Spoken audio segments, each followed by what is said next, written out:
北京外国语大学，北京外语音像出版社。The Beijing Foreign Languages Audio-Visual Publishing House. Beijing Foreign Studies University.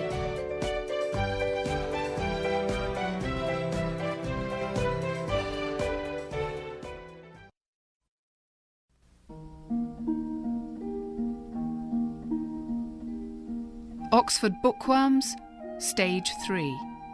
Published by FLTRP, Copyright Oxford University Press, 2009. 书虫牛津英汉双语读物第3集，圣诞欢歌。A Christmas Carol by Charles Dickens, retold by Claire West, read by Charles Collingwood.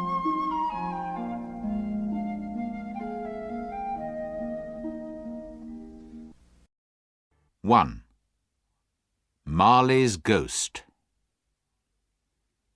It is important to remember that Jacob Marley was dead. Did Scrooge know that?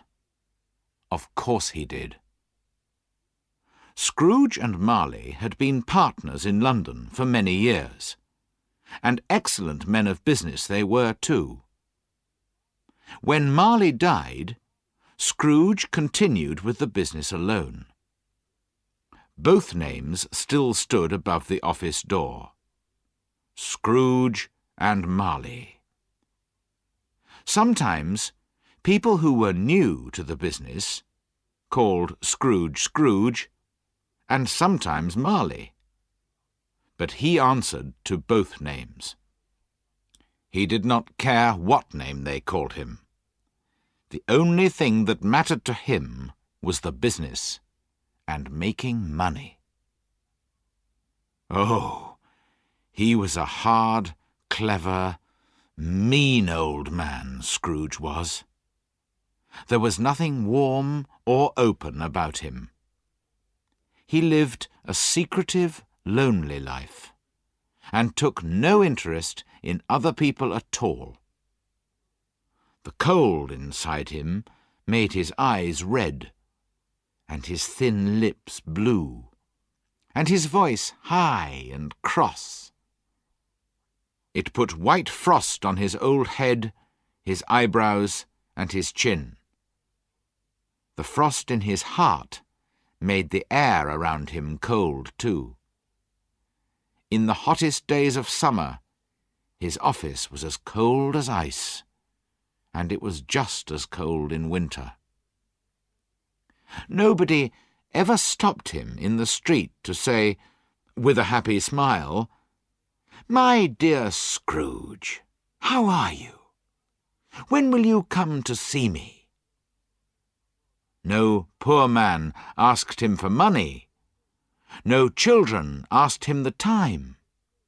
No man or woman ever, in all his life, asked him the way. Animals, as well as people, were afraid of him. Dogs used to hide in doorways when they saw him coming. But what did Scrooge care? It was just what he wanted. He liked being on the edge of people's busy lives, while warning everyone to keep away from him. One Christmas Eve, old Scrooge was working busily in his office. It was cold, frosty, foggy weather. Outside, it was already dark, although it was only 3 o'clock in the afternoon, and there were candles in all the office windows. The fog covered everything, like a thick grey blanket. Scrooge kept his office door open in order to check that his clerk, Bob Cratchit, was working. Bob spent his days in a dark little room, a kind of cupboard, next to his employer's office. Scrooge had a very small fire, but Bob's fire was much smaller. It was very cold in the cupboard, and Bob had to wear his long white scarf to try to keep warm. "Merry Christmas, Uncle! God bless you!" cried a happy voice. Scrooge's nephew had arrived. "Bah!" said Scrooge crossly. "Humbug!" "Christmas is humbug? Surely you don't mean that, Uncle," said his nephew. "I do," said Scrooge. "Why do you call it Merry Christmas? You're too poor to be merry." "Well," replied the nephew, smiling, "why are you so cross? You're too rich to be unhappy." "Of course I'm cross," answered the uncle, "when I live in a world full of stupid people like you. You say, Merry Christmas. But what is Christmas?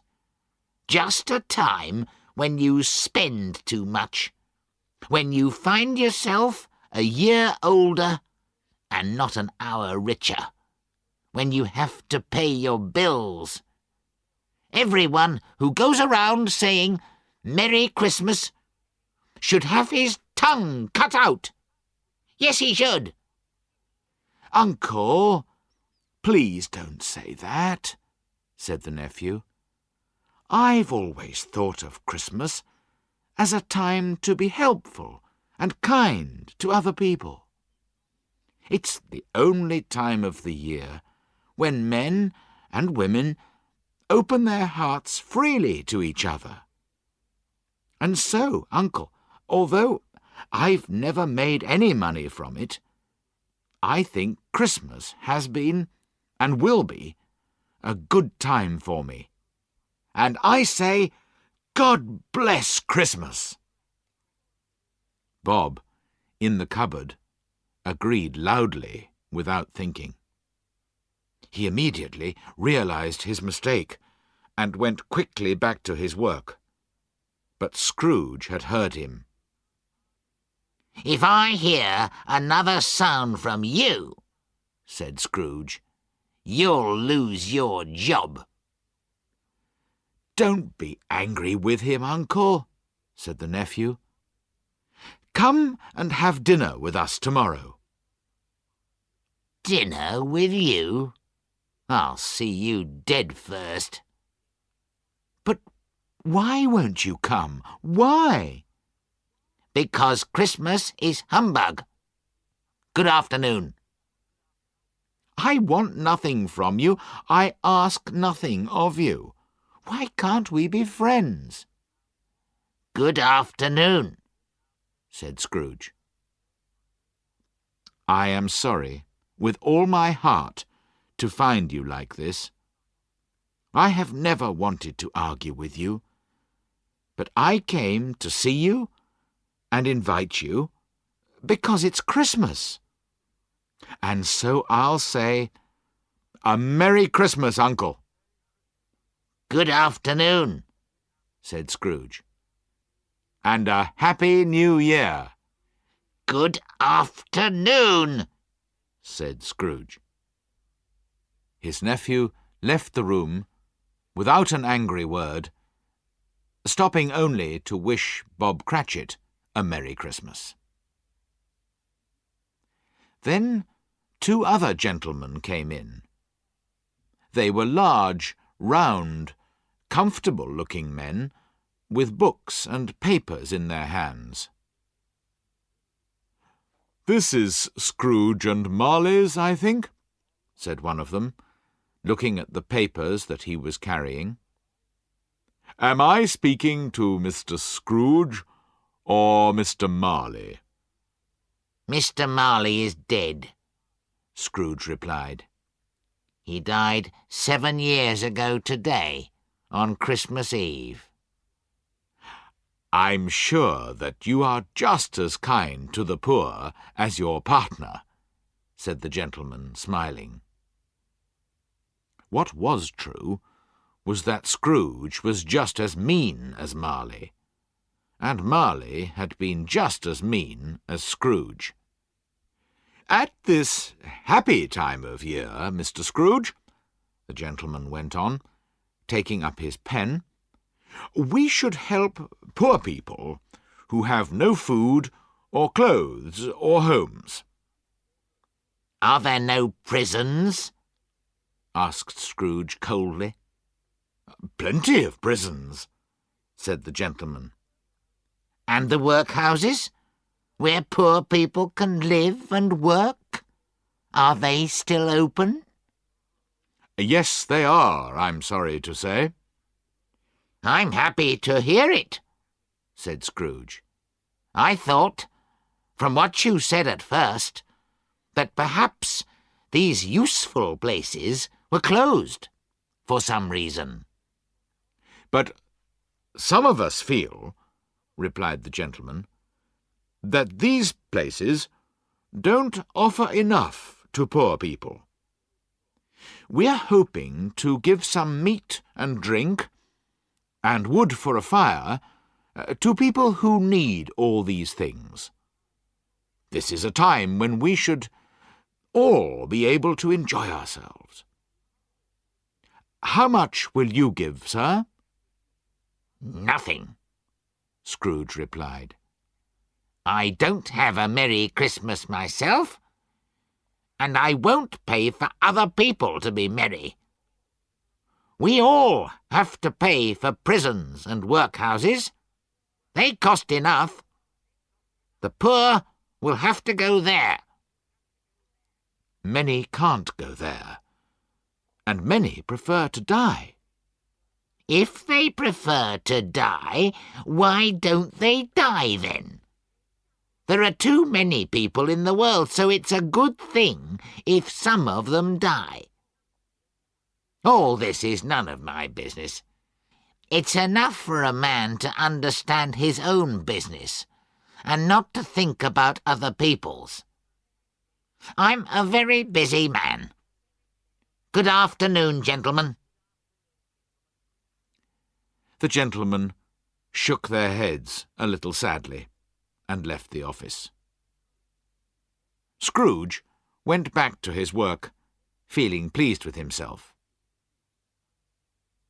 Now the fog was at its thickest outside, and the cold was biting. Lights shone brightly from the shop windows.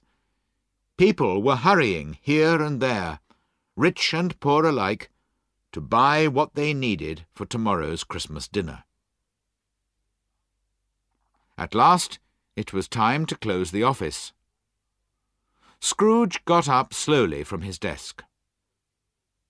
Bob was waiting for this moment, and he immediately put on his hat.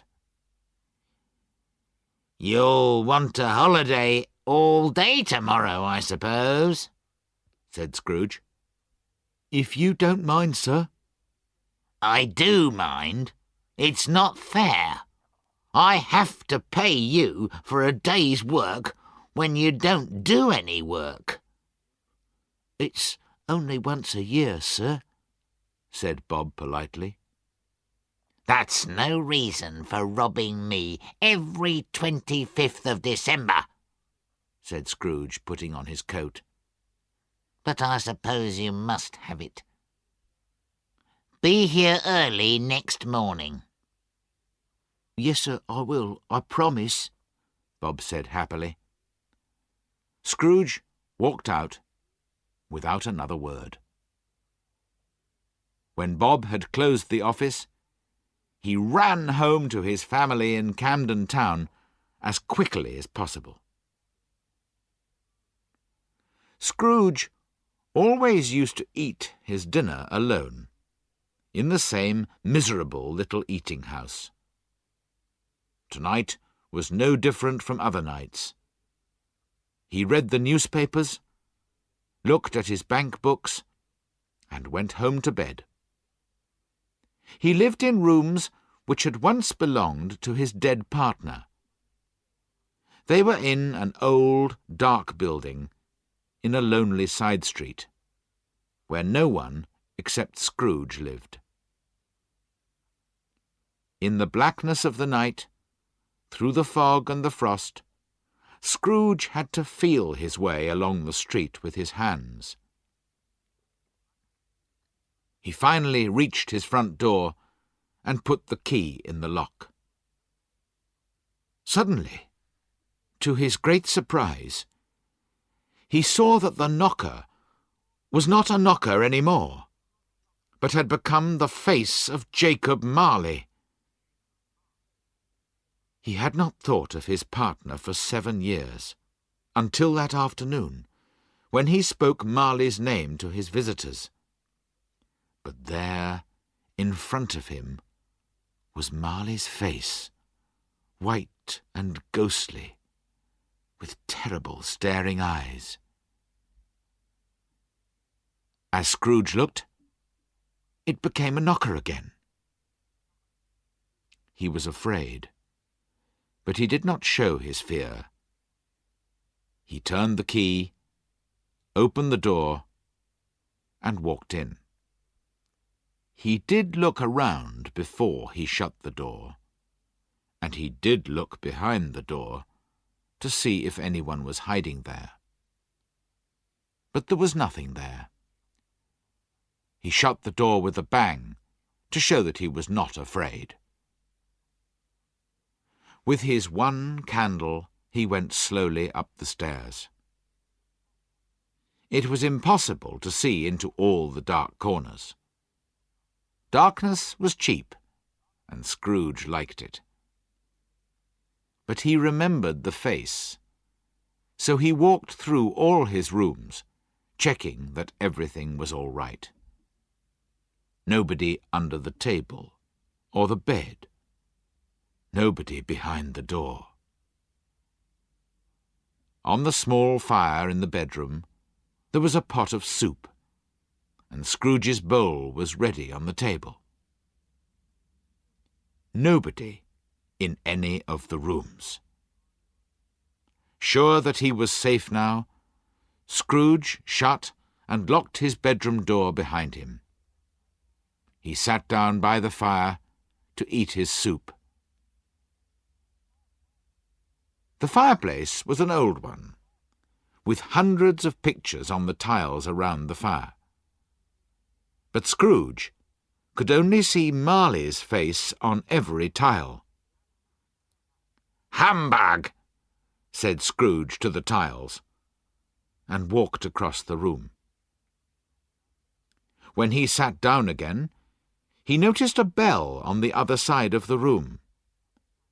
As he looked, he saw, with great surprise and fear, that the bell was slowly beginning to move from side to side.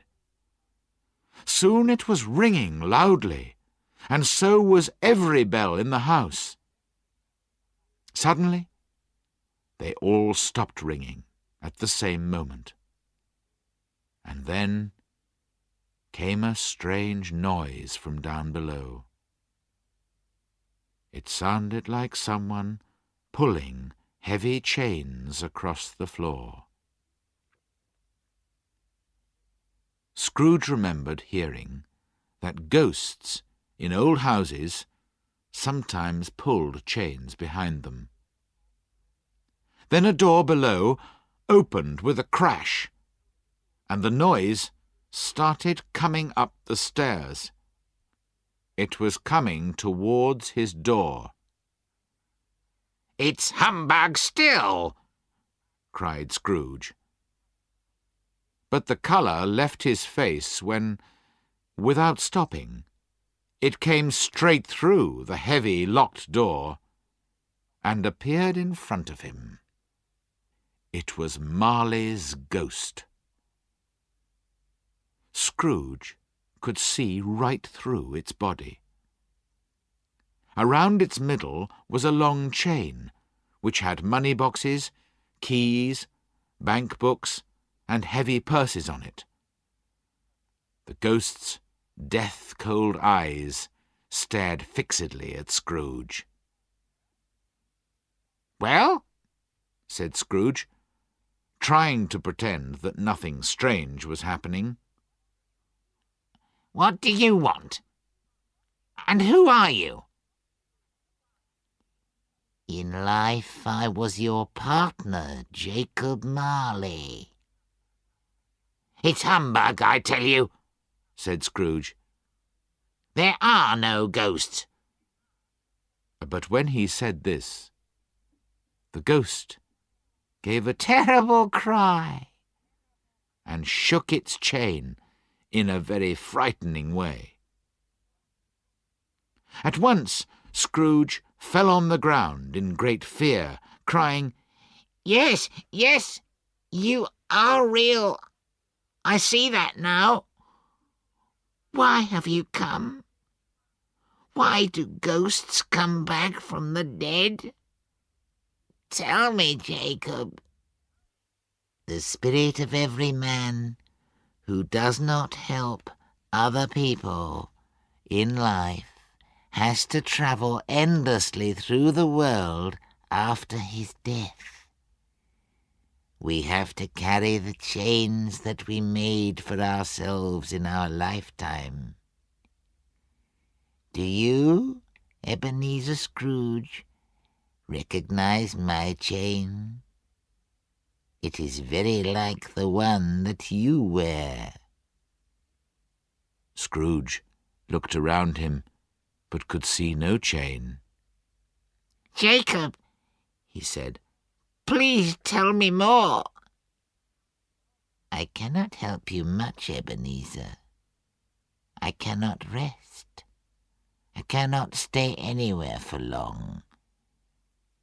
I have been dead for 7 years, and all that time I have been travelling on the wings of the wind. No peace, no rest for me in death, because I was never good or kind in life." "But you were always a good man of business, Jacob," said Scrooge, who was now beginning to worry about his own life. "Business," cried the ghost miserably. "Why didn't I think of people as my business? I thought only about making money, not about being kind and helpful to other people. Listen to me, Ebenezer. I am here tonight to warn you. You still have a chance to save yourself from what has happened to me. 3 spirits will come to visit you. The first tomorrow at 1 o'clock. The second at the same time the next night. And the third at midnight the following night. You will not see me any more, and for your own peace after death, remember what I have told you." The spirit walked slowly backwards to the window, which began to open. When the ghost reached the window, it held up its hand, and Scrooge listened. He could hear a noise of sad crying in the air. The spirit began to cry too, and it moved out into the frosty, dark night to join the others. Scrooge ran to the window. Outside, the air was full of spirits, all wearing chains like Marley's ghost, all crying miserably as they realized, too late, the terrible mistakes that they had made in their lives. Little by little, the spirits and their voices disappeared into the fog and the darkness, and the night was silent again. Scrooge closed the window and checked his bedroom door. It was still locked. He started to say, "Humbug," but stopped suddenly. Perhaps because he was very tired, or because it was late, he went straight to bed without taking off his clothes, and fell asleep immediately.